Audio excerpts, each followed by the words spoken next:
Okay, auction time. This is the V series, 3V series auction, 3V01. Blade, modern looking blade made from heat treated Texas chert, Central Texas. This one is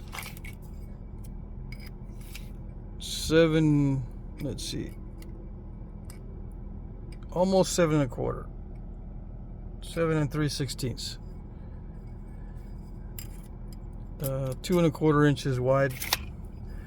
The actual blade part is 5 1/4, almost 5 1/8.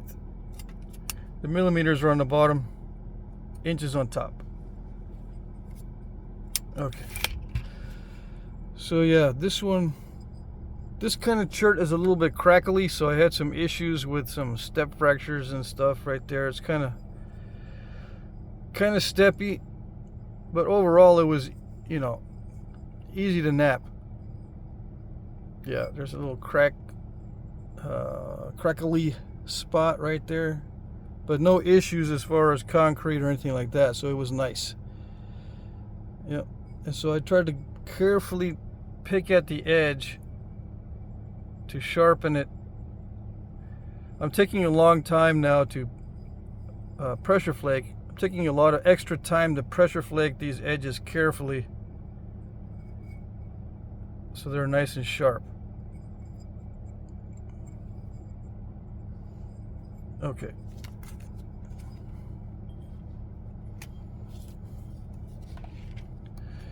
(3V02). This one is it came from a large piece of obsidian that I got from a friend of mine from Oregon, I believe. This is the largest piece of obsidian I had in the box he sent me, and it got whittled down a lot. It's kind of brittle. This particular type of obsidian is kind of brittle, so I left it really thick. But it sharpens up nicely, and you can run long flakes on it easily. It's just kind of brittle. 7 3/8 by 3 1/2. So it's kind of designed after the Maya knives. I've seen one stone carving where there's a Maya warrior holding a blade like this. And I think what he's got is a handle in there. It's all solid obsidian, a lot of these knives, and I've seen some with these tangs, so I left it in there. I left it thick. I left a lot of obsidian in there, and it feels really good as a handle. It's ground all the way around, so yeah, it's patterned after the Maya knives, but it's not an exact replica. Okay, a lot of these that I saw were big old spalls with the median ridge down one side, and they just shaped around that median ridge from a large spall. And a lot of these are made of chert, but yeah, this one is made of Oregon obsidian. You can kind of see the translucency. I tried to be very careful in picking at the edges, but this stuff is very brittle and crackly, so it's a little bit jagged, but it is still quite sharp.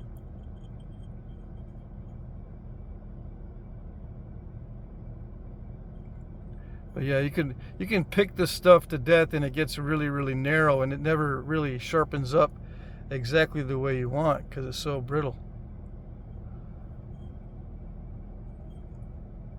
But yeah, it started out pretty big, and then pieces blew off too easily, but I like the way it turned out anyway. Okay.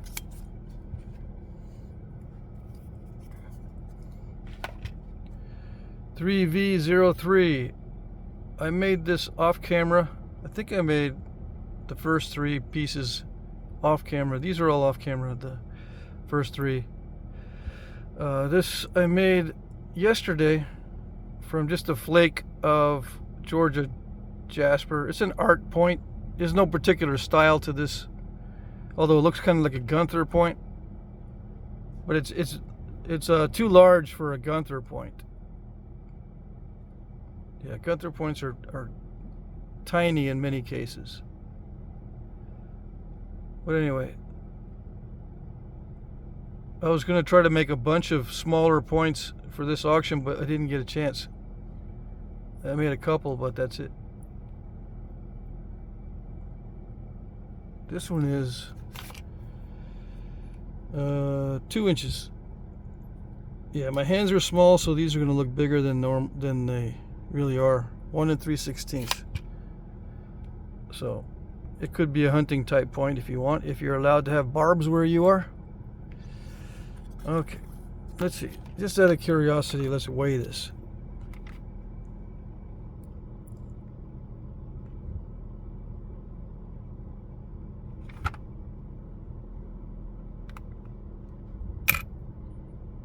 $68 grains. Yeah, 68. Okay.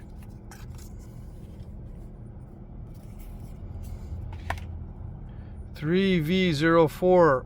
I did this one on video. It's the challenge point where it has diving, what I call diving notches. Texas chert. Heat treat.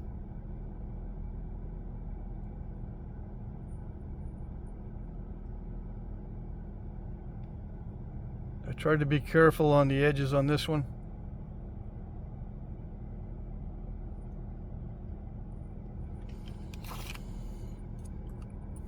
Two 3/8 by 1 1/8, and this is probably about the same as the other one. Well, no, it's 96 grains, much heavier. Let's see. Yeah, about 70 or 68, and this one is 96. All right, it's a difference in chert. This one's a heavy chert for apparently. Okay.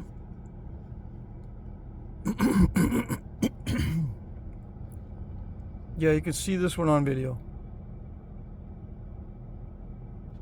Okay. So that's it for points. I got some boxes now.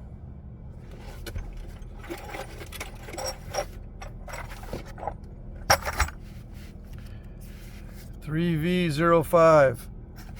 Box of bifaces. This is like Keokuk style, or I don't know what, similar to Keokuk. Anyway, this one I heated to 500 degrees.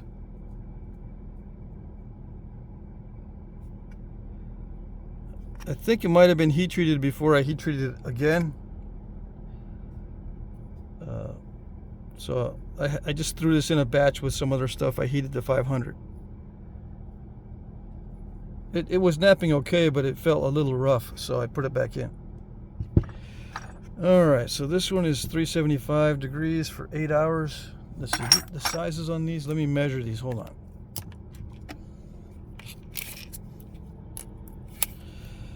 A little under 4.5. Little under 4.5.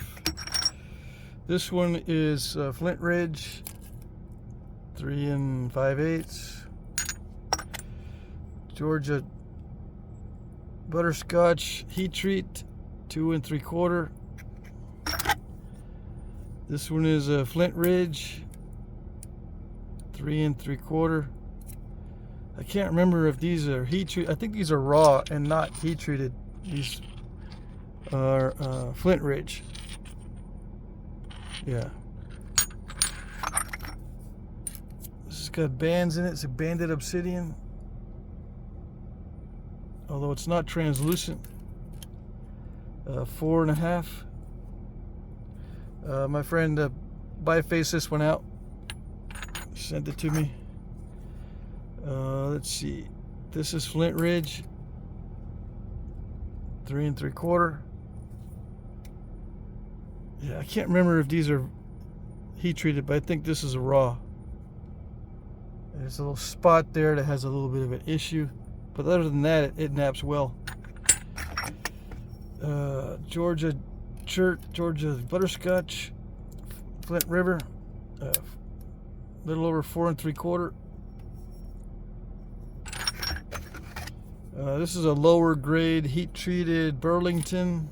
It's got some rough, dry spots in it. It's like half good and half medium grade. Heat treated Burlington, 3 3/4. These two are colorful heat treat Flint Ridge. Let's see, this one is 3 3/4 and about 3 inches. All right, so yeah, I had a bunch of this stuff just sitting there, and I just bifaced these last night, these two. I bifaced that yesterday. I bifaced that a long time ago. This one, my friend bifaced this one here. Anyway, just a box of bifaces, various sizes and stuff. I usually have a bunch of these available for myself at the beginning of the week. I'll do a bunch of bifacing so I have material to make stuff out of, but I end up running out of time, so that's it.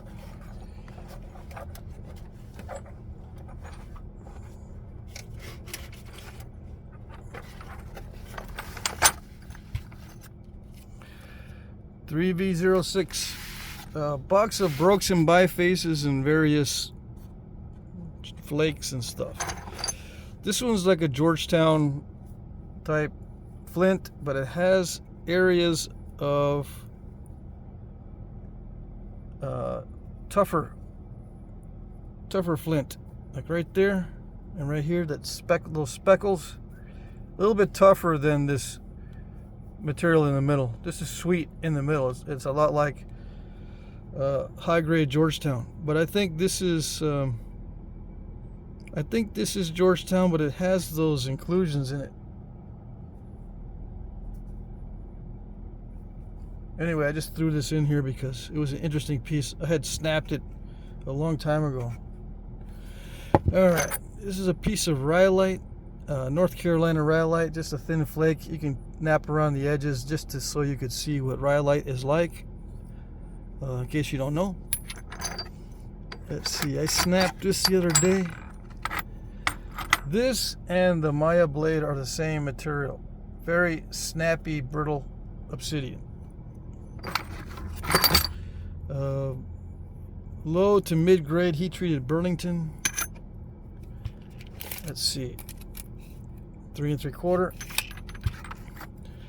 Georgia Jasper. I snapped this one as I was trying to biface it. It has some issues, internal issues, right there, but I don't think there's many in this piece as far as those little voids and stuff. But anyway, you can see the color difference. It's a heat treat, right? You can see what it looks like on the inside. The outside is more red than the inside. The inside is that yellowish, kind of a brownish, greenish, I don't know. But it's Georgia Jasper. Piece of heat treat root beer, looks like Texas stuff. Georgia Butterscotch heat treat.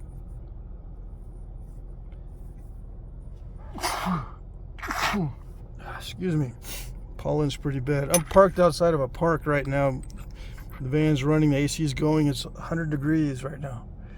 Anyway, I threw in some broken bifaces from my stash in my yard, so you can still see there's dirt on these. I'll clean these up. Yeah, I used to have a big old box of brokes that I've accumulated over the years. Accumulated quite a few, but then I just dumped them all in my yard. And these are 3 of those from a long time ago. Texas cherts. This one's obsidian. It's a dacite type obsidian. I did not nap this. This is napped by somebody else.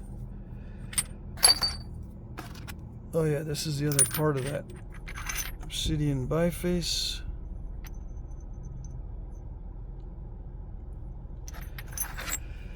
The heat treat Texas chert, I snapped that in half lengthwise, so it's going to be brittle.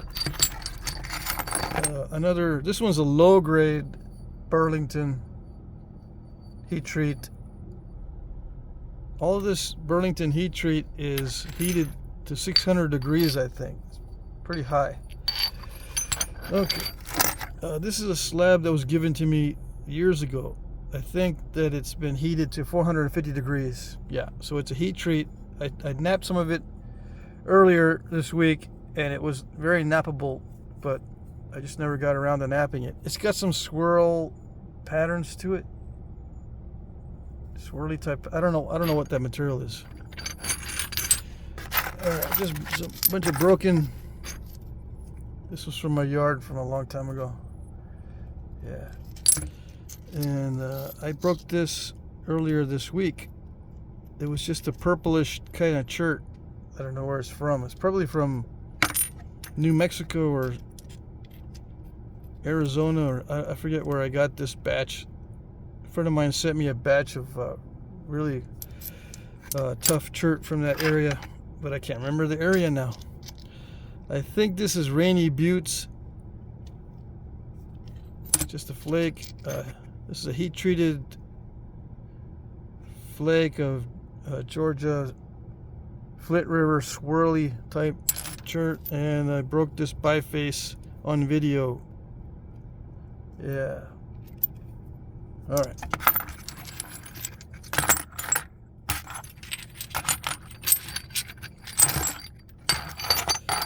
Box of brokes and bifaces and flakes.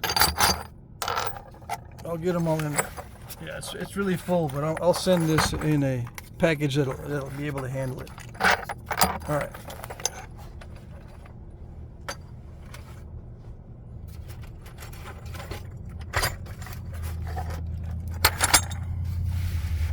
$3V07. This is a box of Texas cherts and probably other cherts. This is a, let me see, I believe this is mostly heat treats. Yeah, 90% of this is going to be heat treats. It's various Texas stuff mixed with other materials. All right, 4 1/4. This is part of the stuff I have in my yard. I really dug through my yard this week to see what I have. This is Owl Creek Black. Still has some dirt on it. I'll clean these up. Anyway, various Texas heat treats, all different kinds of colors, consistencies. This is a big, really big flake. Yeah, Texas stuff. This one is probably Keokuk or something similar. Don't quote me on it, but I think that's what that is. That does not look like Texas stuff. But this is Texas chert. Texas. This might be high quality raw. Anyway, they should all nap really easily. They were all in my easy to nap stash of stones, heat treats. That one is Keokuk or something similar. I don't know what that is. Anyway, this is a heat treat for sure. Is this yeah, translucent Texas chert. Anyway, a bunch of this stuff is Texas materials, but I can't. If I go through and try to identify all these, it'll take me forever. I can't remember what these things are. Anyway, various colors. This one's purpley. As you can see, various translucencies. Some are not translucent at all. Some are smooth and glossy and waxy, and some are not. But these are all 90% heat treats. They might not look like heat treats, but they are. Okay. All right, just big flakes, right? More than 2 inches, so they're about 3 and something for the most part.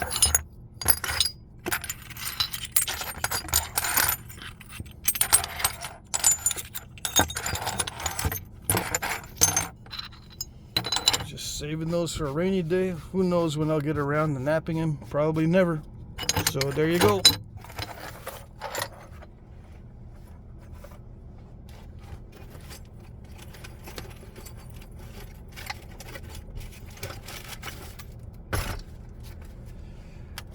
Okay, let's see. 3V08. This is a box of knapping tools and materials. Soft to medium grade hammerstone.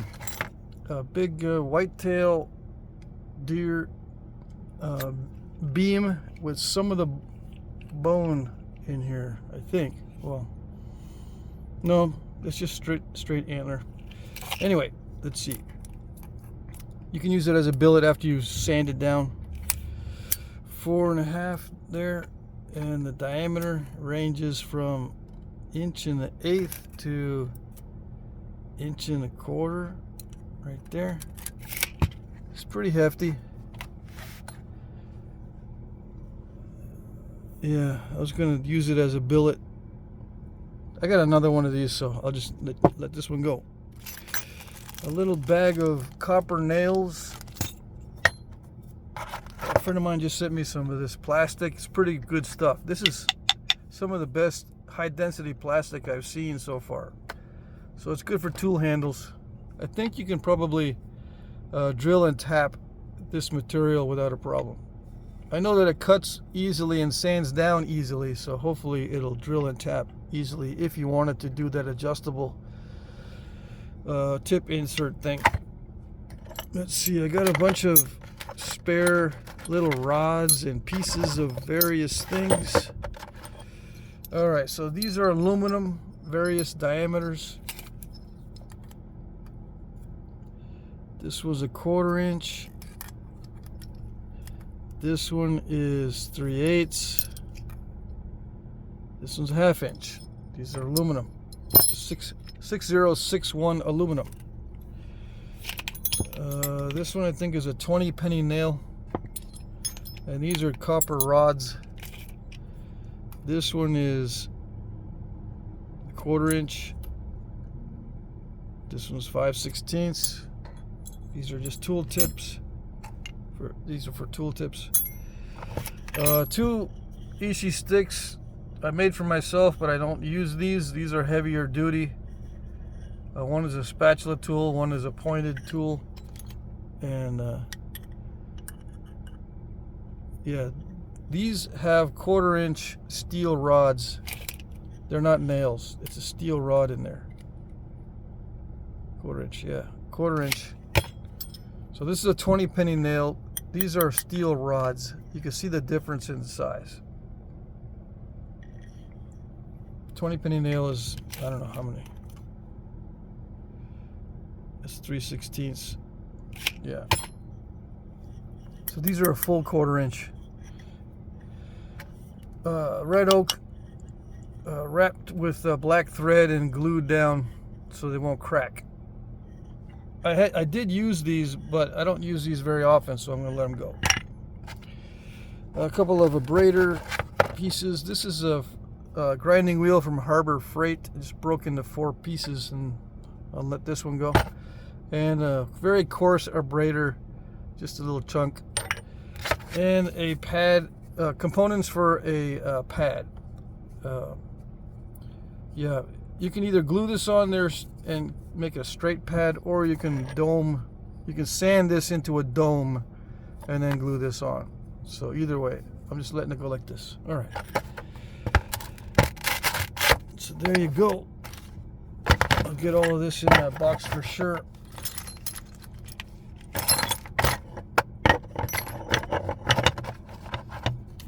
All right.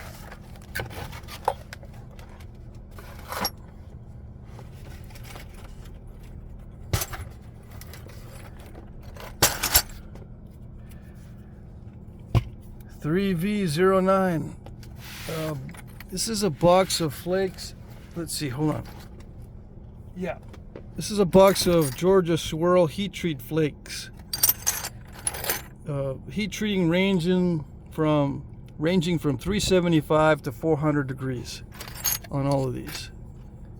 Okay, my hands are small, so these are going to look bigger than they are. These are not as big as what you might think.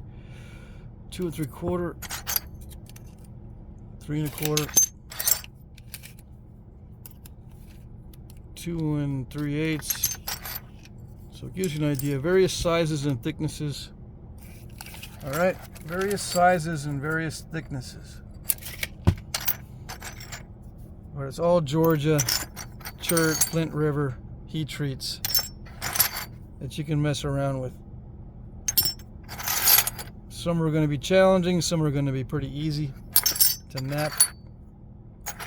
Some have curves, but this is like the last batch of flakes that I've got that are, you know, usable flakes that are not debitage. These are actually flakes that are good for arrowheads of various sizes, true arrow points, right? So these are larger than, these are medium-sized flakes. They're larger than debitage, but smaller than spalls. There are a couple in here that are pretty good size. Let's see, yeah, almost 3. They're probably all under 3 inches. This was 450. Georgia Swirl. Yeah, this one's over 3 inches.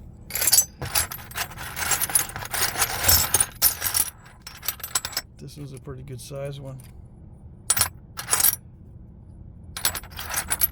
So there's butterscotch in here like this one, and the Georgia Swirl like that one. All right.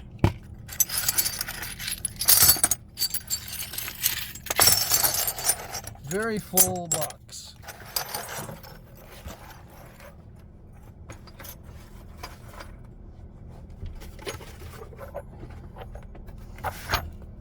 Okay, last but not least, 3V10. This is a box of nothing but Georgia butterscotchy type heat treats. These are, let's see, as far as I remember, these are 375 degrees Fahrenheit for 8 hours. Okay. Yeah, they were all in the same batch. 375 degrees Fahrenheit, 8 hours. I made a big batch not long ago, and I was going to nap all these, but didn't get around to it. Anyway, let's see. Let's measure these just so we don't have any confusion here. Let's see. 5 1/4. 3 7/8, 4 1/2, almost 4 1/2, and 4 3/8. Okay, so they're in various states of being napped. I don't see any major issues with any of this stuff.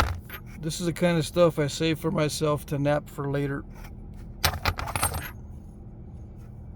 There's an issue there on the edge. Yeah, so be aware of that there. There's an issue here probably in the tip too, so you'll have to lose some of that side. Yeah, I'm trying to remember if, I'm not sure if this particular one is heat treat or raw. This is the only one I can't remember. If it's raw, it still naps pretty good. Definitely heat treat, because you can tell it gets a little bit red when it's heat treated. That's why I can't tell on this one, although it might be. Yeah. Anyway, there's 5 in here. Okay.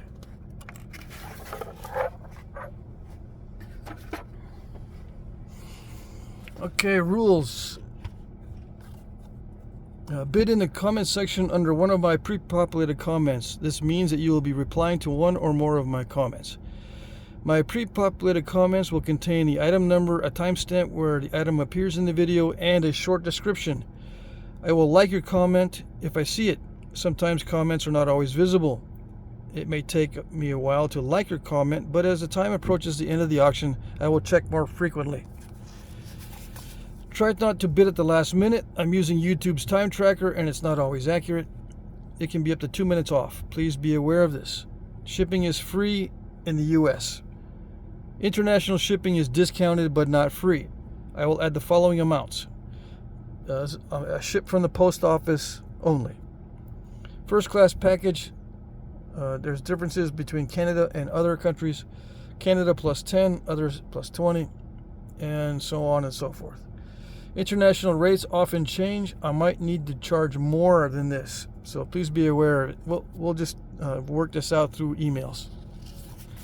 I will provide tracking numbers.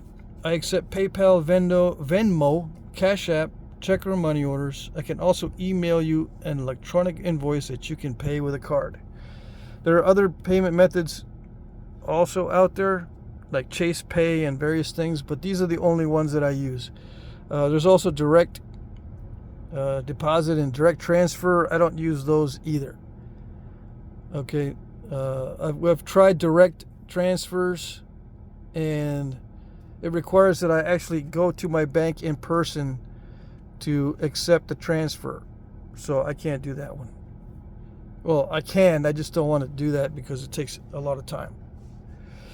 Winners will be announced starting at 9:01 p.m. Eastern Time, which means it's 8 Central Time, 7 Mountain, or 6 Pacific. Let's just be aware of your time zone. I'm going to wait until 9:01 p.m. Eastern, or 8:01 or 7:01 or 6:01 before I start announcing the winners. And I'll start with the first item, like item 01, and go down the list from there. It could take me up to 30 minutes to get through all the items. So I won't be able to announce the winners on each item simultaneously. I had to go one by one. So just be aware of that. If you bid on the very last item, I might not be able to announce the winner until it's 30 minutes past the end of the auction. So just be a little bit patient, and I'll get to all of them eventually. All right. I will reply to your winning bid with sold, thank you, the item number, the price. Please email me your name, address, etc. to jackcrafty2@gmail.com. This is very important, especially if you have not done business with me before. The guys that have already bid and done business with me and stuff, I don't need this information from you unless it changes. Unless your payment method changes or your address changes or something happens. You do need to resend it if there's a change. But yeah, just be aware of that. There's no PMs in YouTube, so I can't send you a reminder or anything like that. Sometimes your YouTube name is different from your real name. Just make sure I have that information so I know where to send the packages. All right. There is a more complete description of the rules in the description box. If you have questions, please email me at jackcrafty2@gmail.com. Please look at my previous auctions to see how they work. There is a demo on my tablet on auction 3J. Okay, so if you get confused, you don't know how to bid, just look at this auction 3J, and there's a tablet demonstration where I open my tablet, get to the auction, and bid, or do a description of how to bid. All right, hopefully that'll help. If you are not able to reply or comment, you will not be able to bid. If you don't know how to reply or comment, please practice on another one of my videos. I will work with you via email if you are having issues with the comments or replies. Okay, so yeah, if you have any questions, you can email me, or you can even put the question in the bidding section or in the comments section. I'll look at those comments and stuff all day today. So hopefully, if there are issues, we can get those ironed out before the end of the auction. All right. I hope you guys had a good weekend, and good luck.